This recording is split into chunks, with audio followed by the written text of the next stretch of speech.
to establish a program of work consistent with Decision EB 153 and taking into consideration the report of the IHR Review Committee, to propose a package of targeted amendments for consideration by the 77th World Health Assembly in accordance with Article 55 of the International Health Regulations. They're off on a tangent talking about things that are really more about money than they are about anybody's health. This needs to be discussed. Well, what they want to do is they want to shorten the time period, knock down any discussion, ram these amendments through without anyone, really knowing what is going on. But, I have news for them.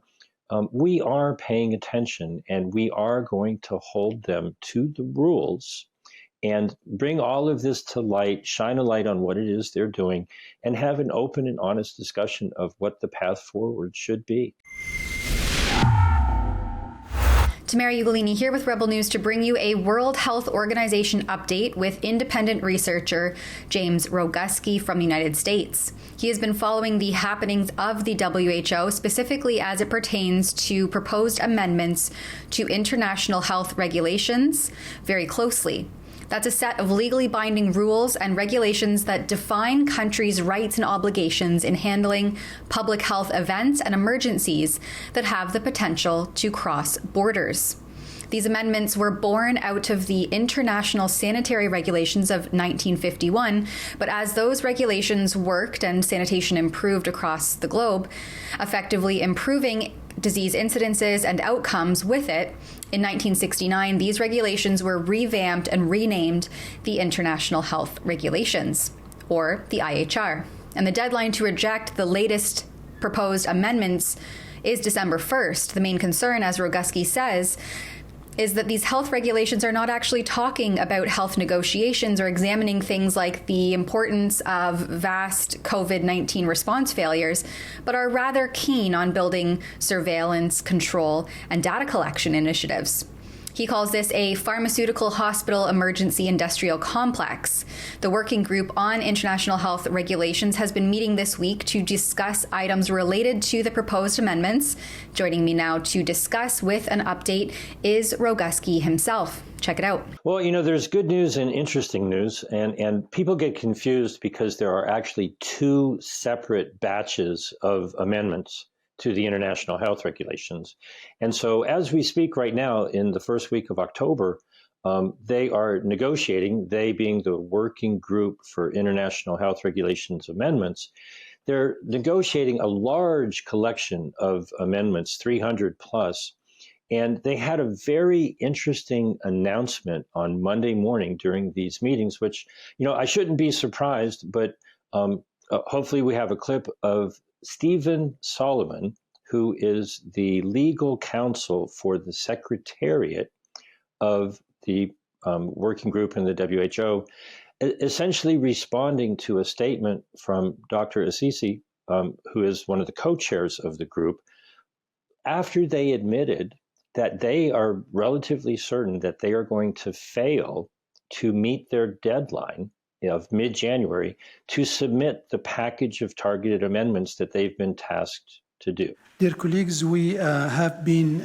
operating with the understanding that the package of the proposed amendments resulting from the work of this group would be finalized by January 2024 to meet the 4-month deadline stated in Article 55.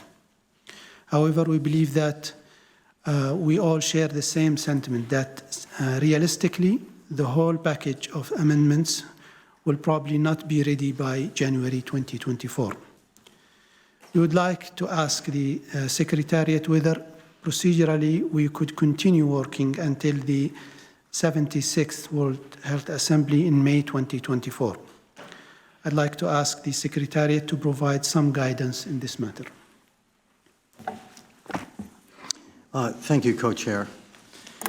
The Health Assembly, in decision WHA 75-9, requested the working group, and I quote, to establish a program of work consistent with decision EB 153 and taking into consideration the report of the IHR Review Committee, to propose a package of targeted amendments for consideration by the 77th World Health Assembly in accordance with Article 55 of the International Health Regulations, close quote. Article 55 of the IHR, which is referred to in Decision 75-9, sets out two procedural requirements relating to proposed amendments. The first one is that, quote, proposals for amendments shall be submitted to the Health Assembly for its consideration, close quote.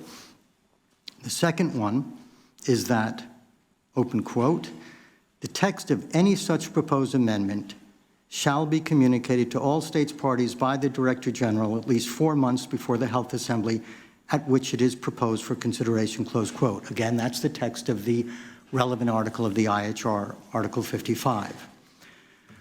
Article 55 of the IHR, including this 4-month requirement, has never been applied to amendments submitted collectively by a subdivision of the Health Assembly, which is exactly what the WGIHR is. The WGIHR is a subdivision of the Health Assembly under Rule 41 of the Rules of Procedure of the Health Assembly. Thus, there are no precedents to rely on with respect to the manner in which the 4-month requirement set out in Article 55 should be satisfied. In the International Health Regulations, Article 55, as clear it could be, says nations have to submit any proposed amendments 4 months in advance of the Assembly, which meets traditionally the last week of May. So, sometime between the mid and end of January, 4 months before the Assembly, all of these amendments are required to be submitted to the Director General, and then he would need to have time to forward it to all of the member nations. And as you said, so that they would have time to consider it before they actually meet and would consider voting on it.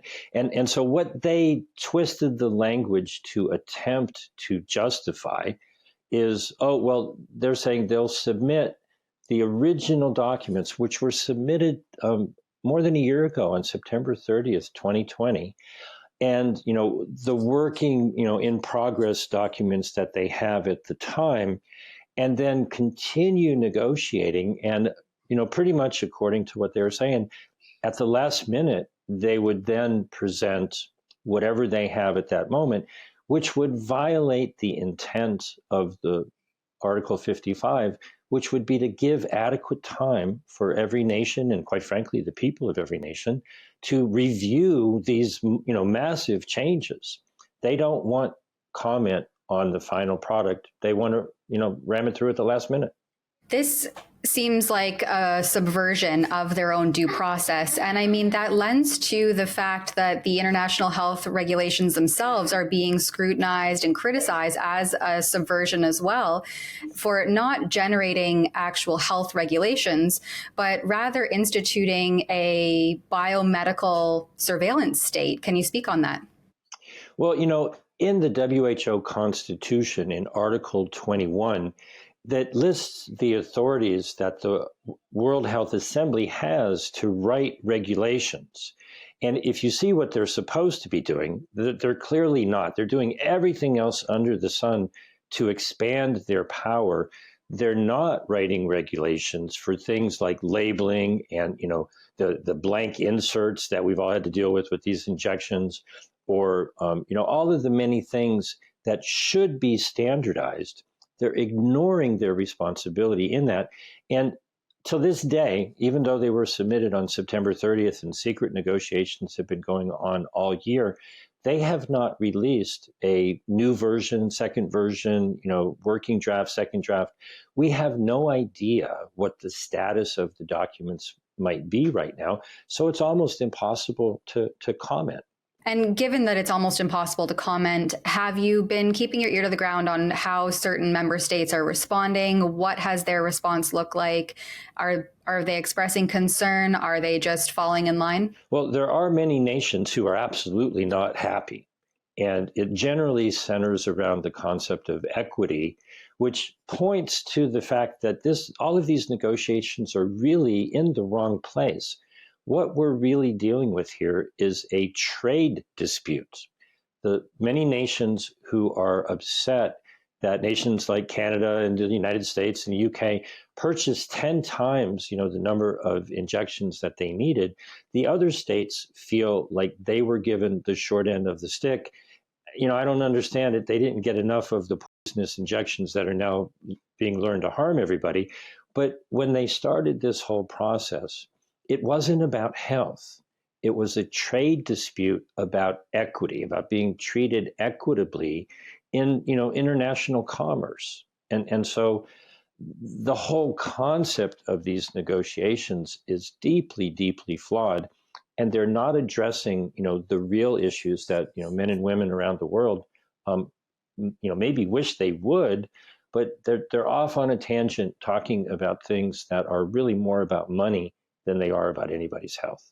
Right, because there's really never been a review that I've seen anyway by the World Health Organization in terms of how the pandemic response harmed and caused grotesque harm to various states, nations, their citizens, lockdowns, mandates, etc. And that's where I draw that biomedical surveillance state reference instead of about actual health and upholding health of nations. And at the same time, almost undermining the health sovereignty of supposed free and democratic nations. Now, I suppose just in closing, there's many citizens who have raised concerns, people like yourself, independent researchers raising alarm bells. For the political class who may be ignoring or having these concerns fall on deaf ears, what would your message be?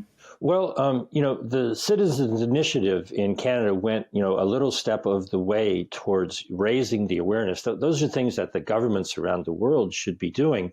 Back in April and May, the citizens of Canada signed a petition demanding that there be a discussion of this in Parliament. The rules in Canada are interesting. You only need 500 signatures in 30 days, and 18,973 people signed on to say, look, this needs to be discussed. Well, what they want to do is they want to shorten the time period, knock down any discussion, ram these amendments through without anyone, really knowing what is going on. But, I have news for them. We are paying attention, and we are going to hold them to the rules and bring all of this to light, shine a light on what it is they're doing, and have an open and honest discussion of what the path forward should be. Just to reiterate the point Abdullah made, we have a deadline that is May next year, the next World Health Assembly. For those of us who were around when the 2005 international health regulations were negotiated and agreed, the final meeting finished on the weekend before the WHA started at 4 o'clock in the morning on a Saturday morning. Let me be clear, we're not intending to do that. However, the point is, and Steve has advised us that there is no legal impediment to us continuing our work beyond January. The second point, just to confirm, is we're not required to report to the Executive Board as part of this process.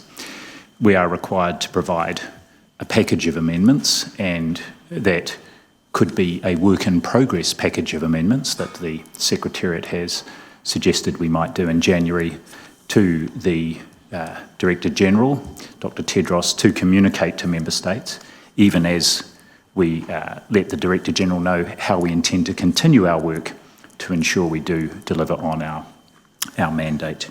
The centralization of health power is exactly why Conservative Member of Parliament Leslyn Lewis has created a health petition calling on the federal government to allow for a debate and vote on the amendments to the IHR that would allow for parliamentary scrutiny of amendments that were already adopted at last year's World Health Assembly in Geneva, Switzerland. Understanding that since this petition was signed, there have been further changes to the international health regulations this summer, the petitioners are still concerned that the proposed expansion of the World Health Organization's powers and authorities could have far-reaching impacts on the healthcare sovereignty and lives of health and human rights of Canadians. They are calling for an urgent parliamentary debate on the international health regulations amendments and on the World Health Organization Pandemic Treaty, which is due to be signed in May 2024. For Rebel News, I'm Tamara Ugolini. If you appreciate reporting on this topic, then please make sure that you subscribe to our page at exposethewho.com, and there you can also chip in a small donation to help offset our efforts if you're able to. You can also sign our petition stressing the importance of keeping health decisions local and decentralized. That's exposethewho.com. Thanks for your support.